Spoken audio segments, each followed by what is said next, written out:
नमस्कार, मैं शालिनी शाक्य और आप देख रहे हैं SPN 9 न्यूज। लोकसभा चुनाव 2024 के मतदान की दूसरे और पहले चरण की प्रक्रिया 19 और 26 अप्रैल को संपन्न हो चुकी है। लेकिन जहां सभी पार्टियां एक तरफ चुनाव प्रचार कर रही हैं, महासभाएं कर रही हैं, जनता के बीच जा रही हैं, तो वहीं एक दल ऐसा भी है जिसको अभी तक चुनाव चिन्ह आवंटित भी नहीं हुआ है, यानी कि उसे अभी लिफाफा तक नहीं मिला है।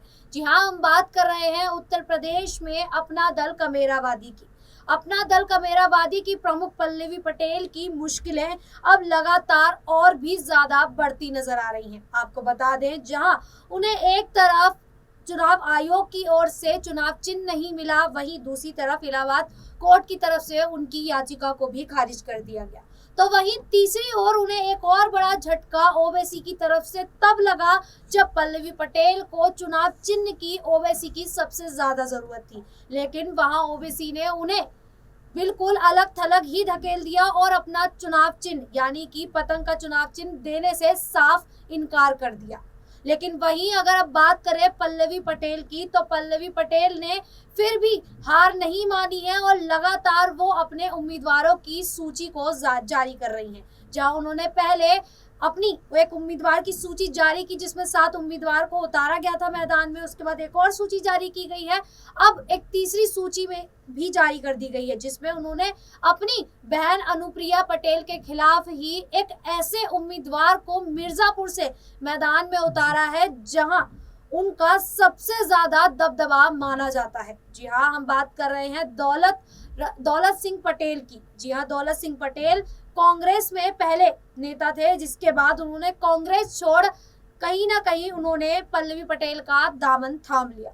अब इसी तरह के तमाम सवाल करेंगे क्योंकि पल्लवी पटेल से जुड़े हुए ऐसे तमाम सवाल हैं जिनको लेकर जनता लगातार कई सवालों के घेरे में घिरी हुई है।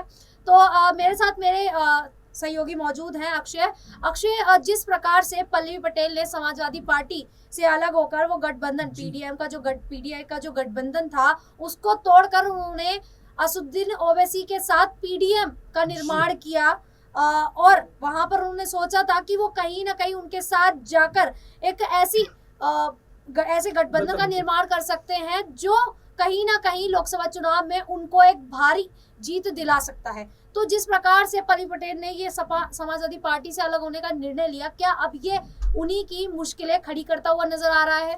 बिल्कुल शालिनी, देखिए जिस तरीके से पल्लवी पटेल ने महज एक राज्यसभा सीट ही यहाँ पर कही जाएगी उसके लिए अखिलेश यादव के साथ गठबंधन तोड़ा, वो उनका फैसला उन्हें बहुत ज्यादा गलत भी यहाँ शायद लग रहा हो। क्योंकि सबसे पहले अगर आप देखेंगे तो पल्लवी पटेल 2022 के विधानसभा चुनावों में सिराथू से जो उम्मीदवार थी वो सपा की टिकट पर थी, सपा के चुनाव चिन्ह पर थी। और चुनाव चिन्ह भी अगर हम थोड़ी देर के लिए इतर रख दें तो पल्लवी पटेल के साथ समाजवादी पार्टी का भी वोट था, समाजवादी पार्टी का जो समर्थन था वो भी वोट बैंक बनकर उनके साथ आया जिससे वो विधानसभा पहुंची। लेकिन यहां जब राज्यसभा चुनाव उत्तर प्रदेश में हुए, सूबे की 10 राज्यसभा सीटों के उम्मीदवारों का चयन हुआ, तो पल्लवी पटेल की चाहत सीधे तौर पर यह थी कि अखिलेश यादव उनकी माता और अपना दल कमेरावादी के अध्यक्ष कृष्णा पटेल को चुने और उन्हें राज्यसभा भेज दे। लेकिन अखिलेश ने उस पर सहमति दर्ज नहीं की और पल्लवी पटेल ने जो नाराजगी दिखाई उसका हवाला उन्होंने ये दिया कि अखिलेश यादव ने जिन 3 उम्मीदवारों का चयन किया है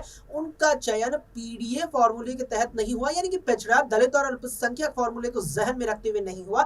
लिहाजा अब मैं उनके साथ चुनावी मझधार में आगे नहीं चल सकती, चुनावी नैया मेरी उनके साथ आगे नहीं बढ़ सकती। और फिर उन्होंने असदुद्दीन ओवैसी के साथ गठबंधन कर लिया। जब ओवैसी के साथ वो आ गई, चुनाव लड़ने का ऐलान किया, पीडीए के विकल्प में पीडीए से इतर हट के रहा अपनाई पीडीएम नाम की, अंतर यहां पर कुछ नहीं था। लेकिन जब रहा अपना ली और चुनाव लड़ने का ऐलान किया 7 सीटों पर, तो झटका सबसे पहले चुनाव आयोग ने दिया कि उनके चुनावी चिन्ह लिफाफे को बंद कर अपनी जेब में रख लिया, यानी कि यहां चुनाव चिन्ह देने से चुनाव आयोग ने साफ तौर पर इनकार कर दिया। महज कारण इतना सा था कि पल्लवी पटेल ने अपनी पार्टी की जो वार्षिक आय थी उसका ब्यौरा नहीं पेश किया। और फिर जब इस चुनाव आयोग के फैसले के खिलाफ हाईकोर्ट का रुख किया तो वहां भी उन्हें झटका लगा और उसके बाद ओवैसी ने भी चुनाव चिन्ह देने से इनकार कर दिया। तो कुल मिलाकर के पल्लवी पटेल का जो फैसला था वो अब उन पर ही भारी पड़ता नजर आ रहा है। देखिए, ये बात तो बिल्कुल सही है कि जिस प्रकार से पल्लवी पटेल ने अखिलेश यादव से नाराजगी जताकर उन्हें आंखें दिखाकर वो वहां जी। से उनके गठबंधन से अलग हुई थी और उन्होंने पीडीएम का निर्माण किया था। तो अब कहीं ना कहीं जो ओवैसी के साथ उन्होंने गठबंधन बनाया है वो तो फिलहाल लगभग टूटता ही नजर आ रहा है, क्योंकि ओवैसी ने तो बिल्कुल साफ इनकार कर दिया है। लेकिन वहीं अगर मिर्जापुर सीट को लेकर बात करें तो पल्लवी पटेल ने निर्णय लिया है और वहां से दौलत सिंह पटेल को मैदान में उतारा है। जी। आपको बता दें, जो दौलत सिंह पटेल है वो वहां के जो बहुल्य इलाका है वहां पर उनका सबसे ज्यादा दबदबा माना जाता है। और ऐसा कहा गया है कि जो दौलत पटेल है वो काफी लंबे समय से लोकसभा चुनाव को लेकर तैयारी करते नजर आ रहे हैं। तो आप कह सकते हैं कि कहीं ना कहीं पल्लवी पटेल ने अपनी बहन अनुप्रिया पटेल के आगे कीले बिछा दी हैं। कांटे तो बहुत छोटी बात है, जी, उन्होंने बिल्कुल। कीले बिछा दी हैं। तो अक्षय, जिस प्रकार से पल्लवी पटेल ने अपनी बहन अनुप्रिया पटेल के सामने ये उम्मीदवार उतारा है जो काफी ऐसा लग रहा है कि कहीं ना कहीं उन्हें मात दे सकता है, तो बिल्कुल। क्या ये निर्णय उनका अपनी बहन के खिलाफ सही है? देखिए, यहाँ पर पल्लवी के लेकर एक और चीज ज़हन में आती है।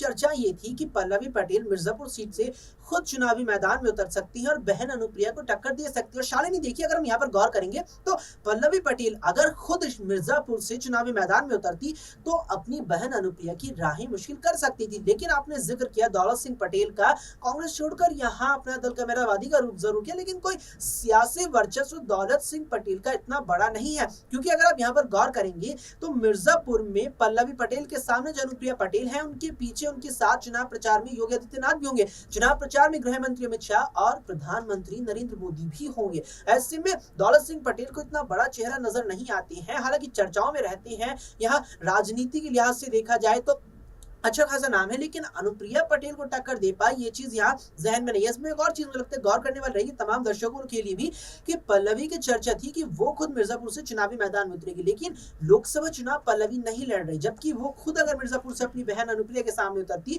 तो उन्हें कड़ी चुनौती दे सकती थी। अब ना उतरने का कारण देखिए ये है कि पल्लवी पटेल ये चीज मानकर के यहाँ चल रही है कि अगर वो लोकसभा चुनाव लड़ेगी तो उनके हाथों से जो सिरातों की विधानसभा सीट है वो भी चली जाएगी, क्योंकि वो लोकसभा लड़ती है और अगर जीत भी जाती है तो निश्चित तौर पर विधानसभा की सदस्यता से उन्हें अगले 15 दिन के भीतर अपना इस्तीफा सौंपना होगा। यानी कि यह कहे कि किसी एक सदन से उन्हें अपना इस्तीफा सौंपना होगा। और लोकसभा जीतती है तो शायद ही वो विधानसभा अपनाए या शायद ही वो विधानसभा को पकड़े रखे। विधानसभा छोड़ना वो ज्यादा बेहतर समझेगी, इसलिए पल्लवी विधानसभा नहीं छोड़ना चाहती और उम्मीदवार के तौर पर अन्य नेता को पेश किया है। लेकिन अक्षय, देखिए, इस पे एक सवाल ये भी रहता है जी। कि क्या पल्लवी पटेल अपनी बहन के खिलाफ जाना ही नहीं चाह रही थी? परिवारवाद को लेकर साथ में चल रही थी, जिस प्रकार जी, से जी। बीजेपी हमेशा सभी विपक्षी पार्टियों को बिल्कुल। घेरता रहता है कि हर पार्टी कांग्रेस को ले ले, आरजेडी को ले ले, तो वो परिवारवाद को लेकर चलते हैं। तो कहीं पल्लवी पटेल भी अपनी बहन के खिलाफ ना जाकर परिवारवाद का साथ दे रही थी? देखिए शालिनी, ये बात बिल्कुल कही जा सकती है। बड़ा अहम मुझे लगता है सवाल आपने किया यहाँ पर, क्योंकि अगर हम यहाँ पर गौर करेंगे तो पल्लवी पटेल ने हाल फिलहाल ही नहीं, लंबे अरसे से अगर हम देखें, कोई अपनी बहन अनुप्रिया को लेकर कोई ये बयान नहीं दिया। जबकि अक्सर देखने को मिलता है कि अगर परिवार के किन्हीं सदस्यों के बीच राजनीतिक तकरार रहती है और वाकई में राजनीतिक तकरार होती है तो बयानबाजी भी एक दूसरे के खिलाफ उनकी देखने को मिलती है। लेकिन पल्लवी पटेल की अपनी बहन अनुप्रिया के प्रति कोई यहाँ पर बड़ी बयानबाजी देखने को नहीं मिलती। ऐसे में ये बात कहीं ना कहीं कहनी जायज नजर आ रही है कि पल्लवी पटेल अपनी बहन अनुप्रिया के खिलाफ शायद जाना ही नहीं चाहती। और एक और चीज नजर आती है कि लोकसभा वो लड़ना नहीं चाहती, कि अगर लड़कर जीत भी जाएंगी तो उन्हें विधानसभा छोड़नी होगी, तो कुछ पाकर खोने की बात आएगी। तो पल्लवी पाना तो जरूर पाती है अपने अन्य नेताओं को उम्मीदवार बना करके, लेकिन खोना नहीं चाहती। पल्लवी पाना तो चाह रही है लेकिन कुछ भी खोना नहीं चाहती। जी हाँ, देखिए, अब पल्लवी पटेल ने दौलत सिंह पटेल को मैदान में उतार तो दिया है, लेकिन अब देखना ये होगा कि दौलत पटेल क्या पल्लवी पटेल की उम्मीदों पर खड़े होते नजर आएंगे या नहीं। वहीं दूसरी तरफ पल्लवी पटेल ने अभी किसी भी प्रकार की कोई प्रतिक्रिया जाहिर नहीं की है, तो क्या पल्लवी पटेल समाजवादी पार्टी का रुख भी करती नजर आएंगी? फिलहाल के लिए इतना ही। देखते रहिए SPN 9 न्यूज।